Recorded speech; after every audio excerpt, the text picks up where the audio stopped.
All right, ladies, we're going to continue on with tradition 11. We're almost done. So, as usual, we will start in the big book of Alcoholics Anonymous. We will read short form, long form.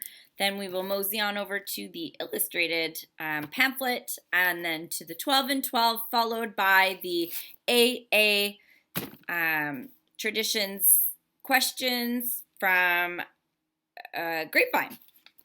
So starting off with tradition 11 short form, our public relations policy is based on attraction rather than promotion. We need always maintain personal anonymity at the level of press, radio, and film. And long form, our relations with the general public should be characterized by personal anonymity. We think AA ought to avoid sensational advertising. Our names and pictures as AA members ought not be broadcast, filmed, or publicly printed. Our public relations should be guided by the principle of attraction rather than promotion. There is never need to praise ourselves. We feel it better to let our friends recommend us. Moseying on over to the 12 traditions illustrated, the 11th tradition. Information about AA is being offered to the public through all the communications media in print and over the air. On radio, it's easy to guard members' anonymity, of course, but TV, not in wide use when the traditions were written, is another matter. According to a conference opinion, members are breaking their anonymity when they are identified on TV as AAs and their faces are shown, whether or not their names are given. And yet this medium, with its vast audiences, cannot be ignored. Different techniques have been employed to preserve anonymity on TV. Masks, screens, backlighting that shows AAs as only silhouettes, camera angles showing them only from the back. The shadow method, diagrammed here, is simple, relaxed, and appropriate. For we are not selling personalities. We are explaining AA personal anonymity breaks in the public media not only may discourage timid prospects, they may threaten the anonymity breaker's own sobriety by violating the spirit of the AA program and traditions. Alcoholics who have recovered through our program are themselves the strongest attraction that AA has.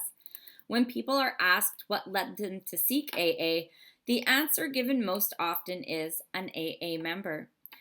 Their chances would have been slim if all of us had remained completely in hiding, but many of us have chosen to tell our friends, neighbors, employers, co-workers, doctors, or spiritual advisors that we are in AA.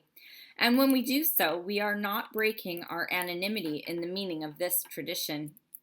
Suppose a sick alcoholic never has the good fortune to meet an AA.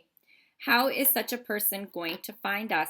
The search will be difficult if the group thinks it should be anonymous too. The tradition is talking about personal anonymity, remember? Alcoholics will not be attracted to AA if they don't know that it exists, or if they have distorted, unfavorable impressions of its members or its program. Giving the general public an accurate picture of AA is the chief job of our public information committees. In addition, they often carry the message to certain groups, from police officers to personnel directors, whose work includes contact with active alcoholics. Moseying on to our 12 by 12. We only have one little hand, so ladies, if you'd like to read, please raise your hands. And starting us off on page 180 is Della. Good morning, ladies. Della Alcoholic. Tradition 11. Our public relations policy is based on attraction rather than promotion. We need always maintain personal anonymity at the level of press, radio, and films. Without its legions of well-wishers, AA could never have grown as it has. Throughout the world, immense and favorable publicity of every description has been the principal means of bringing alcoholics into our fellowship. In AA, offices, clubs, and homes, telephones ring constantly. One voice says, I read a piece in the newspapers. Another, we heard a radio program. And still another, we saw a moving picture. Or we saw something about AA on television. Is it no exaggeration to say that half of AA's membership has been led to us through the channels like these? The inquiring voices are not all alcoholics or their families. Doctors read medical papers about Alcoholics Anonymous and call for more information. Clergymen see articles in their church journals and also make inquiries. Employers learn that great cooperations have set their approval upon us. Planes going over. And wish to discover what can be done about alcoholism in their own firms. Therefore, a great responsibility fell upon us to develop the best possible public relations policy for Alcoholics Anonymous. Through many painful experiences, we think we have arrived at what that policy ought to be. It is opposite in many ways of usual promotional practices. We found that we had to rely upon the principle of attraction rather than promotion. Thank you, Pam G. Hi, I'm Pam. I'm an alcoholic. Let's see how these two contrasting ideas, attraction and promotion, work out.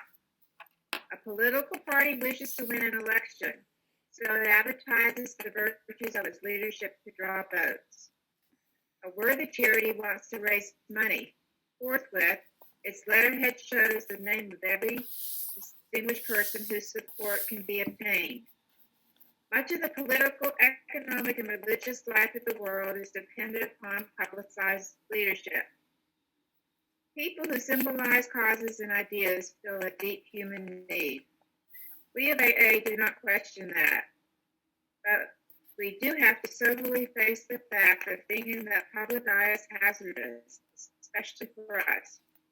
By temperament, nearly every one of us had been an irrepressible promoter.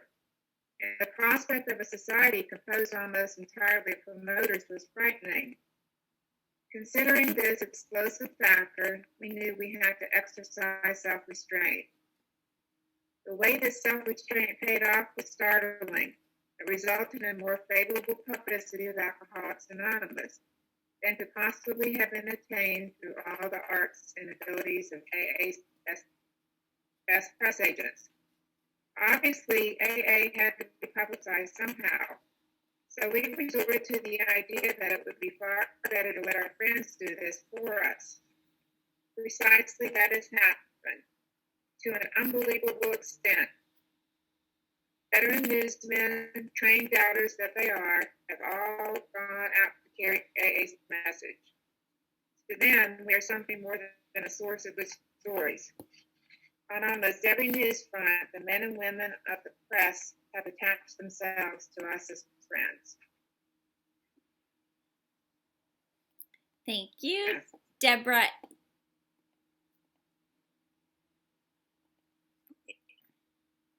I'm Deborah, I'm alcoholic. In the beginning, the press could not understand our refusal of all personal publicity. They were genuinely baffled by our insistence upon anonymity. Then they got the point.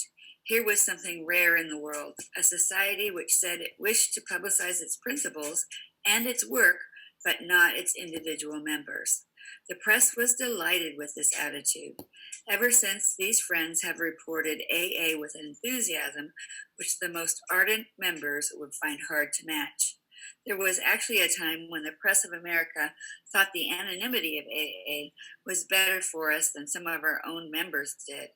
At one point, about 100 of our society were breaking anonymity at the public level. With perfectly good intent, these folks declared that the principle of anonymity was horse and buggy stuff, something appropriate to AA's pioneering days. They were sure that AA could go faster and farther if it availed itself of modern publicity methods. AA, they pointed out, included many persons of local, national, and international fame. Provided they were willing, and many were, why shouldn't their membership be publicized, therefore encouraging others to join us? These were plausible arguments, but happily our friends of the writing profession disagreed with them. I'll pass, my dog's barking. Thank you. Michelle? Okay, unmute. Okay, my name is Michelle and I'm an alcoholic. The foundation wrote letters to practically every news outlet in North America, setting forth our public relations policy of attraction rather than promotion, and emphasizing personal anonymity as AA's greatest protection. Since that time, editors and rewrite men have repeatedly deleted names and pictures of members from AA copy. Frequently, they have reminded ambitious individuals of AA's anonymity policy. They have even sacrificed good stories to this end. The force of their cooperation has certainly helped. Only a few AA members are left to deliberately break anonymity at the public level. This, in brief, is the process by which AA's Tradition 11 was constructed.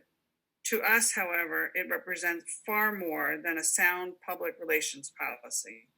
It is more than a denial of self-seeking. This tradition is a constant and practical reminder that personal ambition has no place in AA. In it, each member becomes an active guardian of our fellowship. Thanks. Thank you so much. Whoopsies, I hit your button again. Sorry about that. All right, and then moving on to our questions. Tradition 11, our public relations policy is based on attraction rather than promotion. We need always maintain personal anonymity at the level of press, radio, and film. 1. Do I sometimes promote AA so fanatically that I can make it seem unattractive? 2. Am I always careful to keep the confidences reposed in me as an AA member? 3. Am I careful about throwing AA names around, even within the fellowship? 4. Am I ashamed of being a recovered or recovering alcoholic? 5. What would AA be like if we were not guided by the ideas in Tradition 11? Where would I be? 6. Is my AA sobriety attractive enough that a sick drunk would want such a quality for himself? I love Tradition 11. I love these questions. And I have a lot of ideas about Tradition 11. It really affects my life a lot. As most of you know, I'm a little bit public about my recovery. I do speak publicly about domestic violence and addiction, and I'm very careful in my wording and how I speak. And I've talked about this before. There is a pamphlet called Speaking at Non-AA Events, and it helps you with your wording. There's lots of wording you can use, recovery, just using sobriety, because there's so many different ways of recovery now, and to be very careful. Now, there's lots of celebrities that actually use the AA name and are well known as saying they're in AA. That's breaking Tradition 11. They should not be doing that. The example I always like to use when I'm trying to teach Tradition 11 is the postal worker. We all know what it means to go postal. Why? Because once upon a time, one postal worker lost his shit, and now they've coined a term, he's gone postal. The same could be said about someone who's a member of Alcoholics Anonymous and publicly says, I'm in AA, and then proceeds to go out, relapse, get drunk, drives his car drunk, and kills a busload of children. That's going to reflect back on AA as a whole. So that's what I feel is like so important. But I feel it's my job to carry this message, and that's where I say my sobriety is attractive enough that people know that I've recovered. They know that I'm sober. They know that I'm in recovery. They don't know necessarily that I'm a member of AA. And so they're able to say, hey, privately I get messages on Facebook all the time. hey, when did you know you had a problem with drugs and alcohol? What did you do to stop? That's when I can break my personal anonymity and I can tell them what I've done. I went to AA. Maybe it's for you, maybe it's not. I can tell you more about it if you'd like. So there's a fine line. Definitely when I came into this program, I hid it. I was ashamed, and I was that number 4. I was ashamed to say to anybody that I was in recovery because of the stigma that comes against it. Now I'm one of the advocates who fights to end that stigma because that's what we need to be. We need to be loud in our recovery to attract them to us so that we can say privately that we're members of Alcoholics Anonymous. And I've learned this fine line, and I'm very loud. And I'm very, very attractive in what I put out there. It goes back to tradition 10 on I don't bring controversy into my life because that is, not attractive. I speak as an admin of one of the largest recovery groups in Canada on Facebook. And it's a recovery group, not an AA group. And a lot of times we have people who are quite fanatical when there's a post from someone who's still suffering, and they're very AA in their responses. And we have to remember that's not super attractive either. We want to make sure whatever message we're giving is attractive to the newcomer. And yes, we can be AA rah, excited cheerleaders, but we want to make it so that we're attracting them, not shoving it down their throats. And a lot of people try to shove AA down people's throats, and that's not very attractive. So I think we're going to have a really lively conversation about Tradition 11. I love Tradition 11, and I love being able to attract people to this program, and then once they're here, promote the shit out of it. Anybody?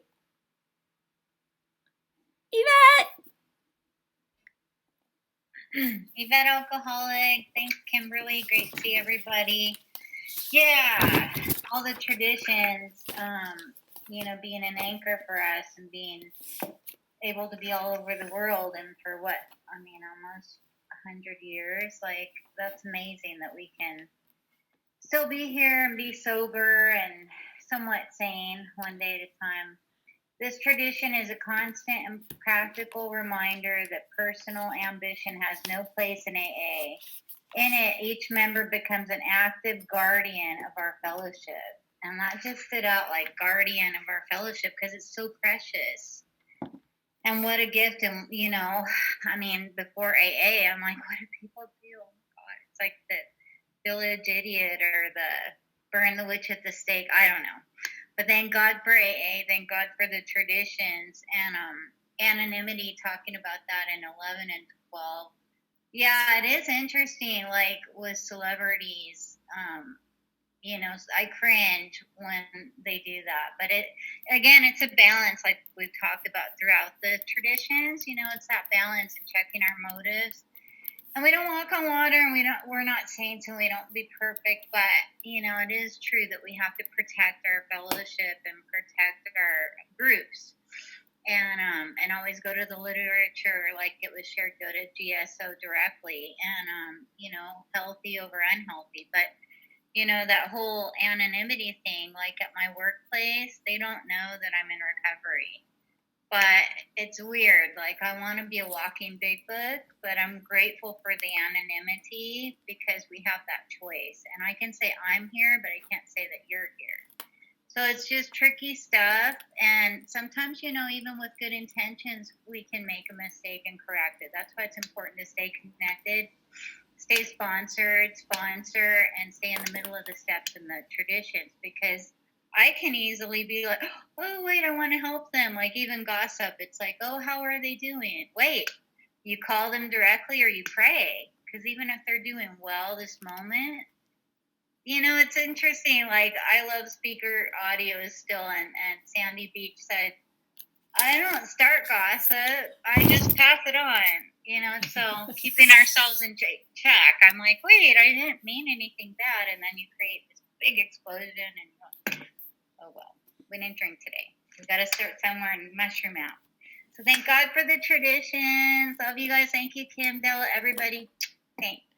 Thanks. And there's little pointers that we can give on those situations because, trial and error, we've all done them wrong before. The number one is if you're with someone that's in Alcoholics Anonymous and you run into someone and they're like, "Oh, how did you guys know each other?"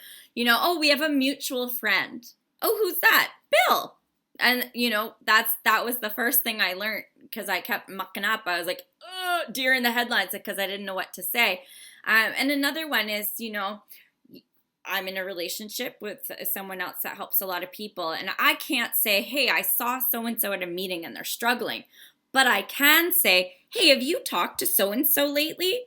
Because that's not giving away a hint to say, I saw John Doe at meeting at lunchtime and he's struggling. It's just saying, "Hey, have you talked to John lately?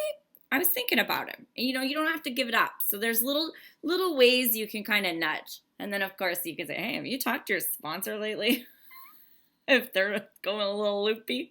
But that's just me. Pam? Hi, my name's Pam, and I'm an alcoholic. I'm ashamed that I feel ashamed. I'm ashamed that I'm ashamed of being an alcoholic. Like, I don't mind other alcoholics that they know that I'm an alcoholic, but I keep my anonymity with everybody else. People at my work don't know that I've had a problem with alcohol. It took me a year to tell my children. But I think I'm getting better because I did go down to my central office and sign up for doing some service work, thanks to you. But I don't like being ashamed that I'm ashamed for people to know that I'm in the program that aren't alcoholics. So I need to work on that. I guess I need to pray about it because alcohol, AA saved my life, so I just don't want to feel ashamed that my next door neighbor might find out. Anyways, thank you. Thank you so much. And, for me, whoops, I muted myself. Thank you so much, Pam. For me, when it shifted is when I saw how it could help people. I've shared before that I worked in human resources and I kept it a secret from my employer and everybody at work. And when I saw that it could help somebody, what happened is I was at an event and I was meant to speak on health and wellness. And by accident, at the beginning, I was 18 months sober and I had hidden it. Only one person knew. And by accident, when I started my talk, I introduced myself as, "Hi, my name is Kimberly and I'm an alcoholic," instead of saying my position with the company. And someone at that event came up after and they were less than 30 days and struggling. And that was the moment for me where I realized that it could help somebody. And I've never been quiet about it since. And that was just that turning point. But yeah. That was a God shot. Like it just came out of my mouth because he knew she needed to hear it and connect us. And it came out.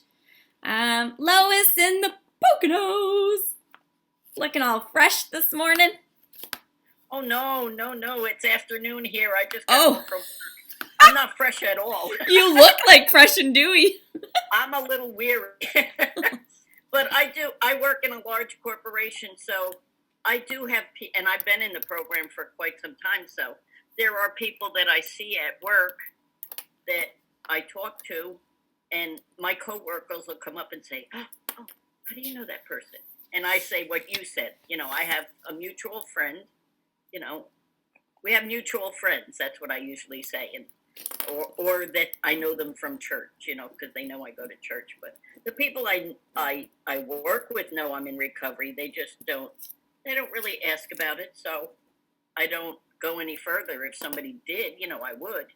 But it's, the stigma isn't as bad as it used to be. And because of all the celebrities that have come out and said that they're in recovery, sometimes they don't make it, sometimes they slip. But that's the nature of the disease, that we aren't going to make it the first time. we're going to have struggles. And,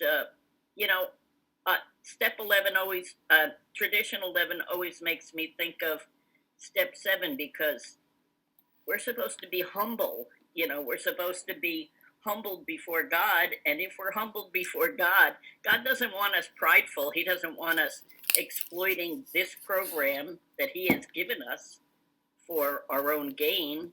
It's to help others. So that's my take on it. Thanks. Good to see everybody. Good to see you too. And yeah, that's what my sponsor always says. If I'm in a pickle and I'm not sure, she's like, "What's your motive?" And I'm like, "My motive's to help people." She's like, "Then you're fine. Go ahead." So check in those motives, like, why, what is your motive here, right? I get a lot of flack for a lot of the stuff I do, and it's like, I just want to help people because I hate seeing people die. And if you guys want to throw stones at me for that, that's okay. I want to save lives. And my sponsors always say, "What's your motive?" I'm like, "To be helpful." She's like, "Keep going." So, Beverly, good morning, afternoon, I forget. Hi there, everybody. I'm Beverly. I'm an alcoholic. Good to be here. What comes to mind for me is that, we're in a whole new arena when it comes to social media and even online meetings. There's a whole new things that we need to consider. So, for example, I don't mind using my last name. I don't think it's a big deal. There might be another Beverly out there. And so I want to make myself accessible to anyone. But I know I've gone to a couple of meetings where they do not allow people to use their last name, and they will, the host will change my name to just an initial. So, this is all new to me. And, what is the proper etiquette for online meetings as far as using last names, or what is your opinion about those things? Thanks. No problem. So for me, my personal opinion is everybody knows my last name. It's funny, Joe will tell you, he used to cringe when I'd be like, "Kimberly Masters, recovered alcoholic," because I use my last name, but each group is autonomous. So if one group feels that they don't want last names shown, they can do that. In our meeting, it's up to you whether you want it or not. When we first began, we used to do announcements because people wouldn't know that their last name was in their username because they were new to Zoom or not technically savvy. For me, I don't care. Right? I don't care. I had an old timer tell me that the reason that some of them started using their last names is because if somebody got ill, they couldn't get a hold of them. And it was like, "Oh, Mike from AA." Well, Mike from AA is in the hospital. You go to the hospital, "Hey, I'm here to visit Mike." They don't know which Mike you're talking about. So it made it easier for people to find people. As far as social media, I know that at the general service level, in different areas, that social media is considered press, radio, and film. And it has been changed in a lot of statements to be included. Press, radio, film, and social media. On Facebook, what I post on my personal public page is a lot different than what I'm going to post in a private group, because there's AA groups or recovery groups. In those private settings, I identify as AA, and my responses are such. But on my public page or on a public post, I speak recovery sobriety language. But social media is part of press, radio, and film as far as every service at the general level or general service level has indicated. And I believe a lot of literature has been changed for that. Marianne, Toronto. Hi, friends. I am an alcoholic from Toronto. My name's Marianne. Grateful to be here. Grateful to be sober today. I myself am not ashamed that I'm recovered and in recovery, but my family still is. So I have to be mindful of that. And they don't have a program. So that's a fine line at times. I have a son who has a buddy who's really, really ill with it. And I have told my son, he can come, your buddy can come talk to me at any time. Let him know. And that's that one child is most supportive of recovery. The other two, and my husband still have the stigma around it. And the only thing I can really do is live a sober, recovered life. It's been a fine line because I have broken my anonymity with the motive to help at a job, and it changed the whole relationship with my boss. I ended up losing my job after a while. Now I don't know if it was directly because I'm a recovered alcoholic, but there's a lot of stigma out there. So I think the best thing I do is just go directly up to somebody if I can see that I can help. I have never had anybody come to me and say, hey, I knew you were a pretty bad drunk and you're better now. What did you do? I do have people saying sometimes, why don't you drink?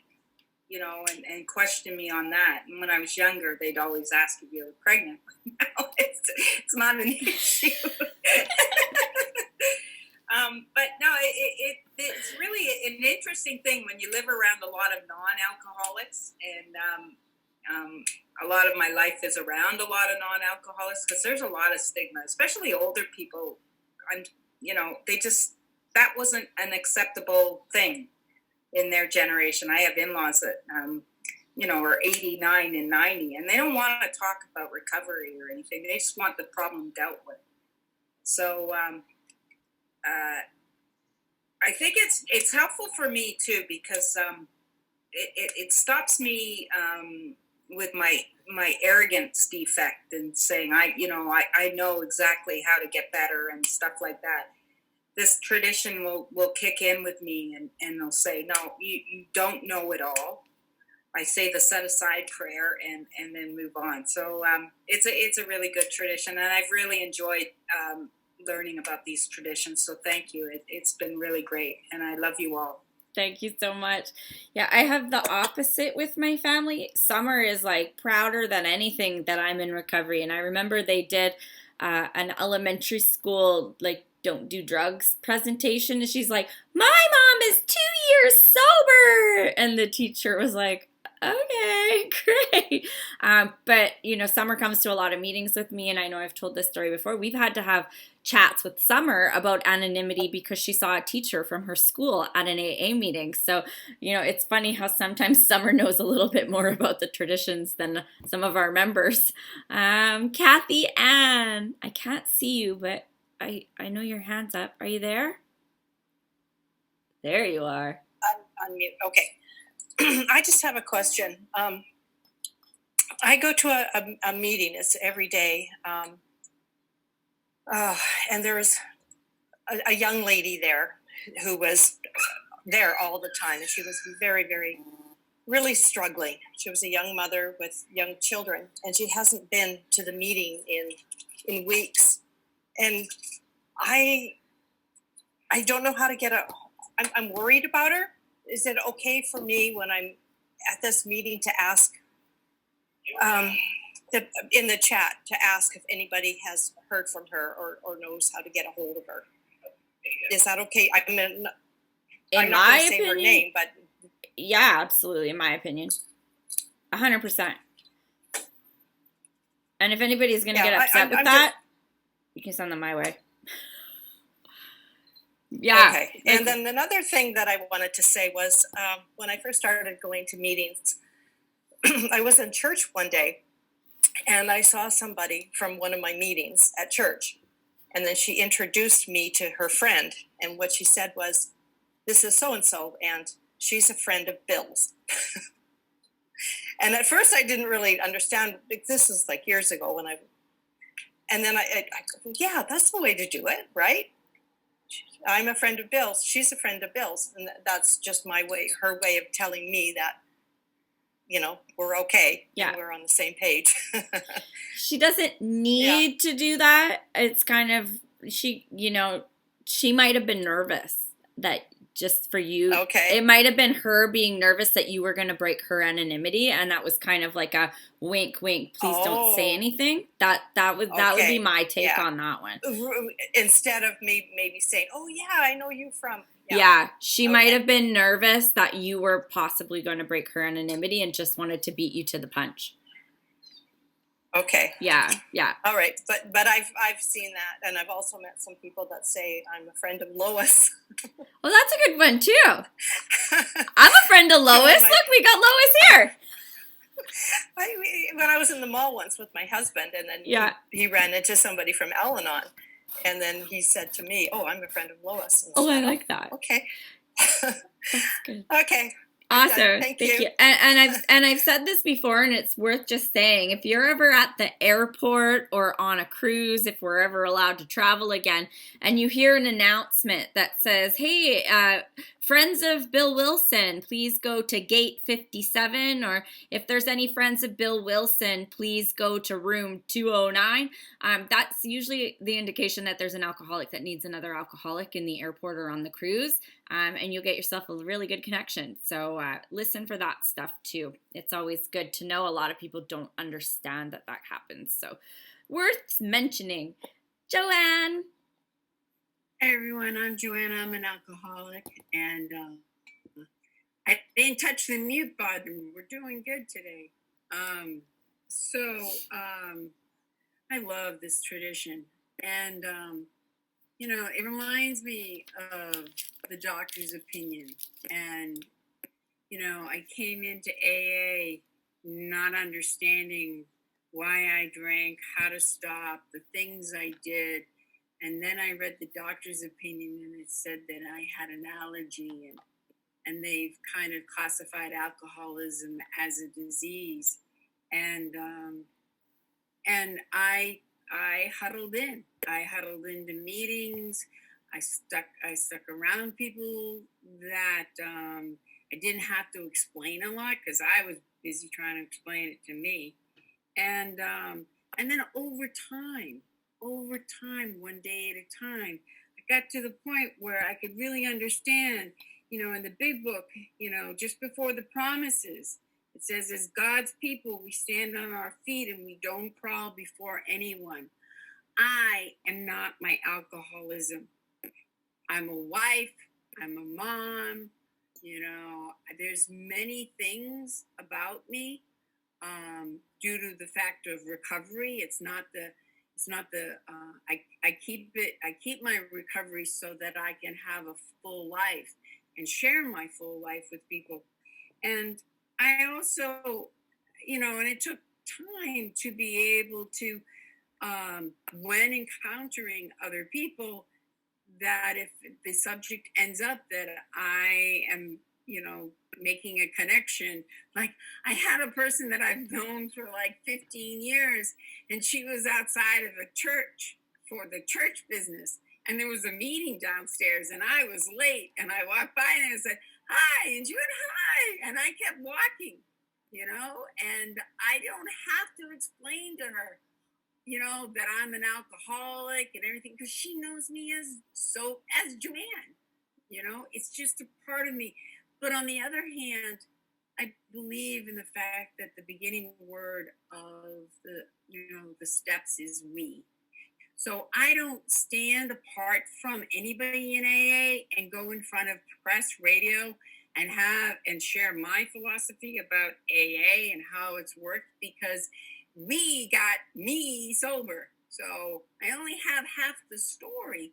I do have a funny thing that when we were doing an international conference, the press wanted to talk to young people, and we talked to GSO, and we did a silhouette. And what was interesting is one kid said, "Well, I can't do it because there's a warrant out for my arrest."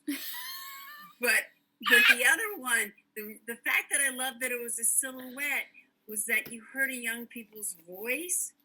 You don't know if they were Caucasian. You don't know. You can kind of get a clue if it might be a girl or a boy, because if I saw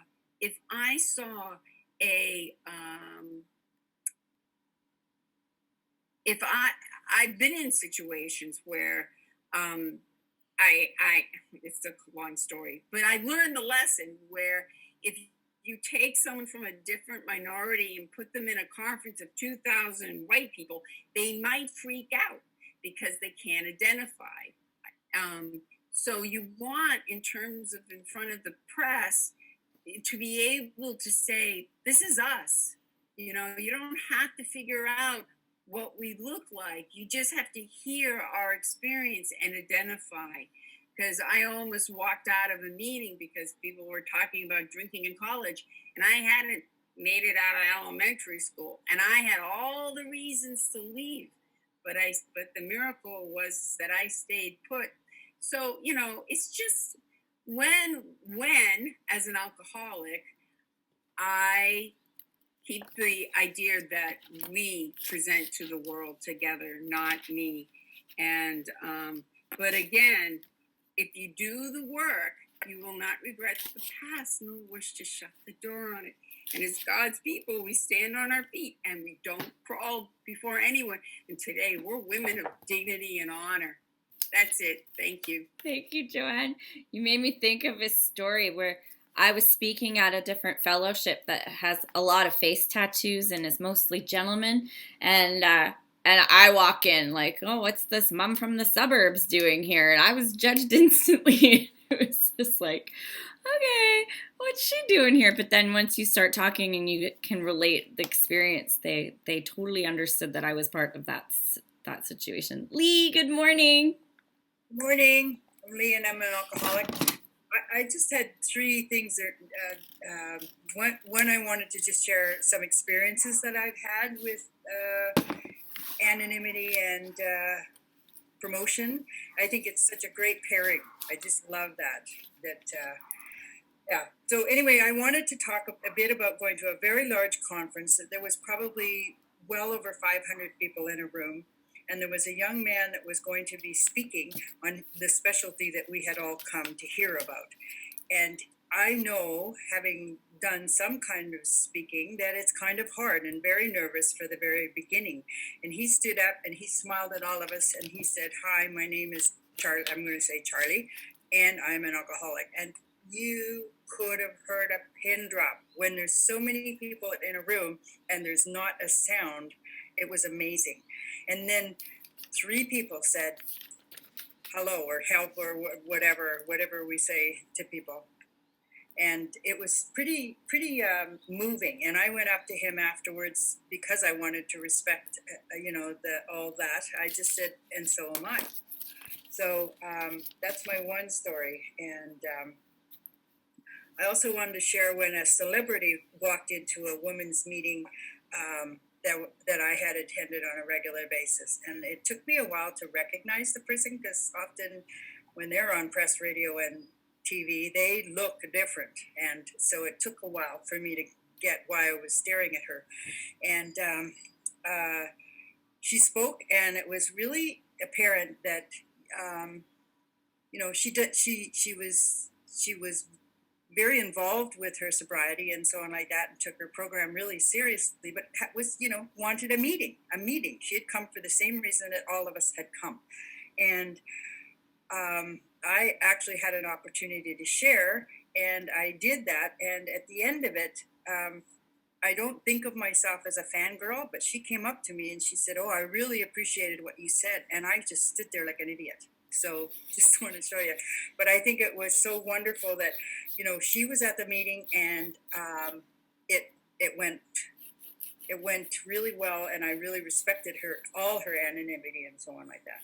I also wanted to just pass on about people and addressing that whole notion of drinking and so on like that. That I've had a number of people in my recent past ask me why I don't drink, because I use the expression, I don't drink alcohol. And for the most part, people are okay with that. And I love that, because I think in the old days, there was a lot more hassle about that. No, you got to drink with me, that kind of stuff. But right now, the 2 people that are most involved in that are 2 people in my building, and they're both roaring alcoholics. Mm-hmm. So one of them, he speaks with me about it every so often. He just sort of asks me questions. "Do you really mean that you haven't had alcohol for this many years?" And I'm like, yep. And the other one, he is quite insistent about the fact that I should drink, and I have not experienced that in so many years. It was sort of shocking to me. He would walk around with this alcohol and he'd like put it in my face kind of thing, and I said, I do not drink alcohol, and I need you to stop doing that. And so he was very interesting because he wanted to know why I didn't, and I said, because I had all of it when I was younger and I don't need any more alcohol. And he was like, oh, I get it, and we haven't talked about it, and it has not come up again. So I found that, not denying it works for me, and not saying anything much more than that. I have not used the word alcoholic to them, either of them. But anyway, so I just thought I'd share that with you folks today, because I'm struggling to try and share on these meetings. And I did it this morning and I did it today. So yay! Yay! Yay! Oh yeah, I want to pass out pamphlets in my building. Like, you should see the recycle bin. And sometimes you get in the elevator and it's like, woo! The scent that lingers. There's one guy and he kept losing his keys and he's like, ooh, and then he said something and I just say, oh, I haven't had a drink in 4 years. And he looks at you like you're crazy. Absolutely. Lucille. Morning. Good morning, everyone. Hi, I'm Lucille. I'm an alcoholic from Grand Prairie, Alberta, Canada. Nice to see all you ladies. This is just my experience or my way of understanding the attraction rather than promotion. When I think of attraction, me personally, I think of walking the walk. Mm-hmm. That you're just walking your daily sobriety, and for whatever reason that is attracting someone.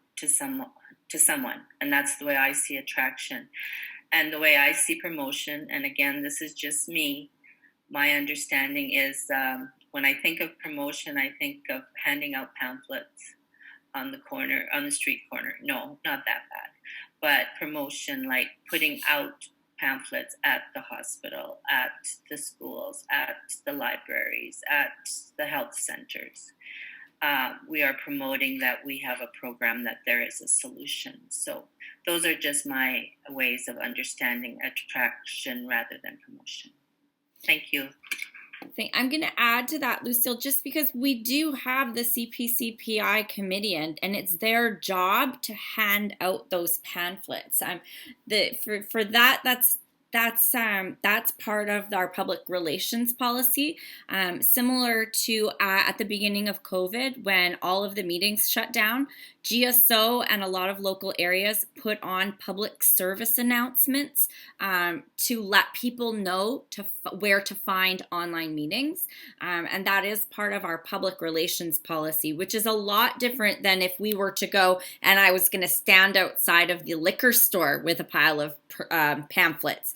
That would be promotion. That would be me standing in front of the liquor store at the lineup of all the people waiting to get into the liquor store. Now, here, would you like a pamphlet?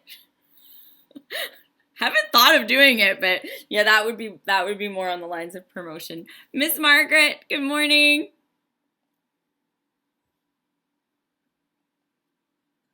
Morning. Thank you. My name's Margaret and I'm an alcoholic. I'm really grateful to be here, and I really like this tradition a lot. I'm very passionate about the way our program is being put together and God inspired, and I believe that everything is in there for a purpose and a reason, and that it's not meant to be changed for anybody that thinks that. And I'm not saying that anybody here thinks that, but I do really cringe when I hear a celebrity or somebody or Facebook and I see things that are breaking anonymity. It makes me very concerned.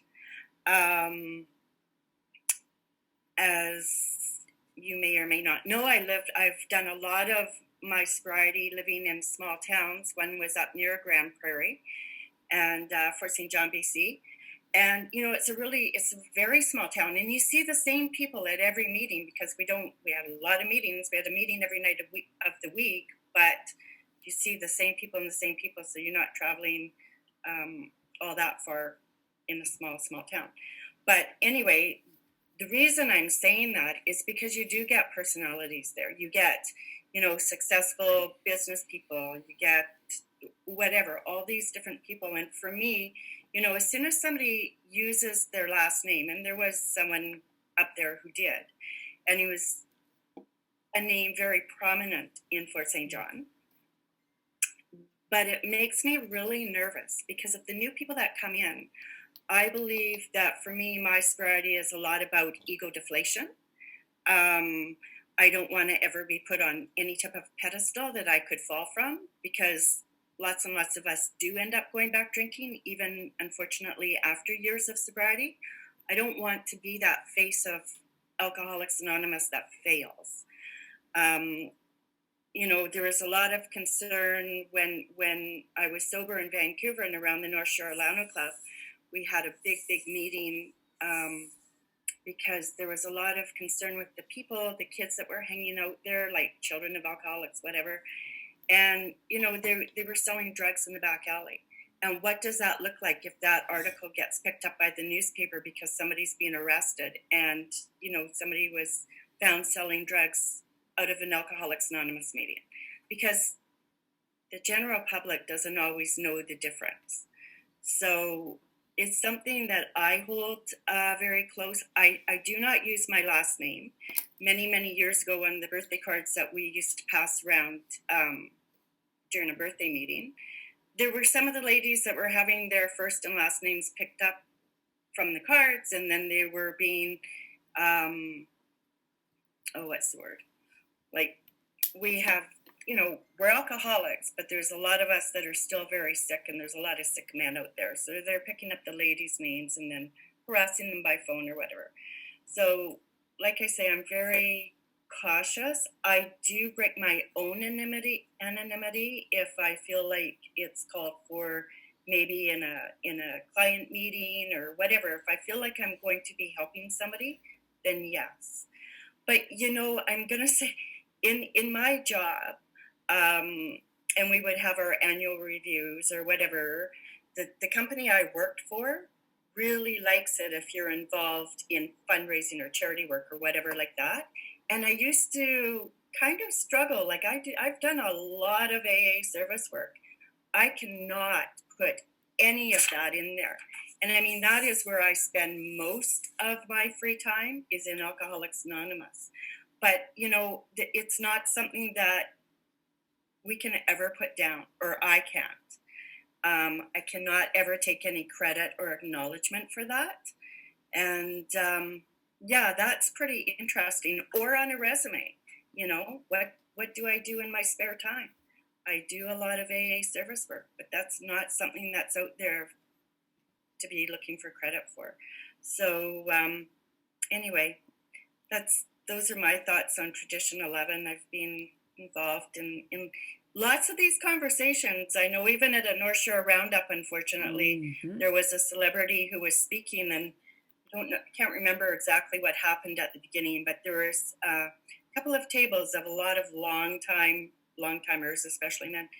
And whatever happened, there was anonymity broken, and there was a lot of them that got up and they left because the traditions weren't being followed.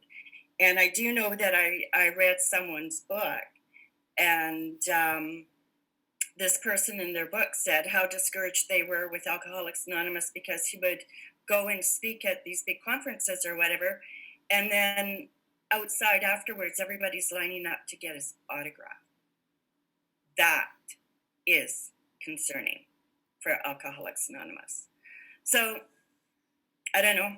I stay in touch with the real long-timers around AA, and I'm still learning from them, and that's who I go to for my questions on this kind of stuff. And I keep my anonymity pretty close to my chest unless it's going to help someone. Thank you, Kim. Thank you so much. And yeah, just more on your point, like, because Vancouver is Hollywood North, and we tend to get quite a few celebrities in our meetings, and they're just humans. Like, you have to remember that they're nobody special when they're in AA. They're just a drunk. And, that's a very important lesson to learn and to remember. Joanne, I'll come to you after Trish because you've spoken already. Thank you so much. Trish? Is that you down there? Yes. Yep, that's me. Hi, I'm Trish. I'm an alcoholic.